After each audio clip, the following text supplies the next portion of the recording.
If you've clicked on this video, chances are you're trying to figure out how to install your own car wipers by yourself. Hi, this is AutoFlit, and this is the Bosch Aero Twin wipers, and I'm going to be showing you guys how to install this on your car by yourself. So first things first, when you're buying a set of wipers, what you want to do is to identify what kind of hook your car uses on its wipers.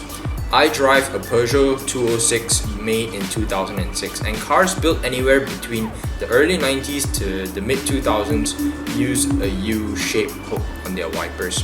So anyway, once you've identified what kind of wiper hooks your car uses, you can then get yourself one of these, the Bosch Aero Twin wipers. Now you'll notice that I'm holding two boxes wrapped up in my hands here because the truth is, unlike shoes, wipers are sold separately. I did not know this until I actually went online and bought them.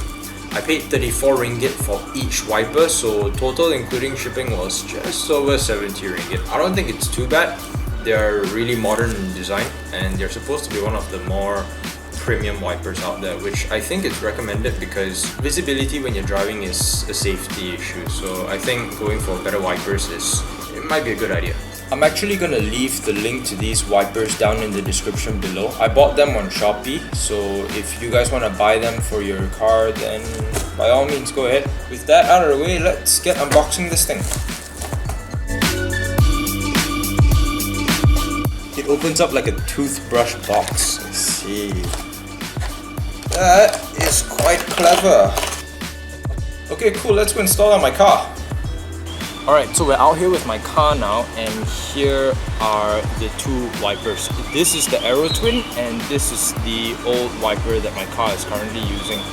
The main reason why I'm replacing my wipers is because, I don't know how well you can tell, but it's just not very flexible anymore. Largely because the rubber strip has actually become quite hard and it's cracking, which means that every time it brushes against the windscreen of the car, it actually scratches the windscreen and it doesn't sweep off the water as well as it should. Outside of that, it's also an old design. You can tell that there's this big spine that runs across the back, which just doesn't give it that level of flexibility that the Aero Twin seems to boast. So I'm actually really looking forward to finding out how well these do.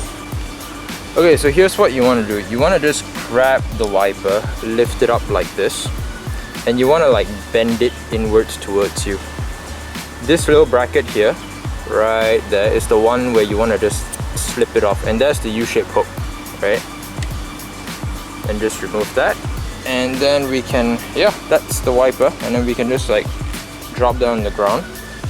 Okay, for the Bosch Aero Twin, you're just supposed to like see these lines here, pinch it, and then the whole thing just kind of like pops up, just like that. Okay, so here's the bit where you really want to pay attention. You want to grab this, lift this up this way, come around the side like this, and slip it in, like that. And then that little loose bit here, you just want to slip that into the U-shaped hook. Just like, mine's a bit rusty, so it's a bit tough to get through. Yeah. Okay, got it. So as you push it in, it actually clicks, and then you just done. And then you have your new set of wipers. There you go. Alright guys, so it's getting a little bit hot, so I'm gonna head inside, but I hope you guys have learned something today, you know. And if you have, drop a like, hit that subscribe, you know, all that fun stuff, and I will catch you guys in the next one. Ciao!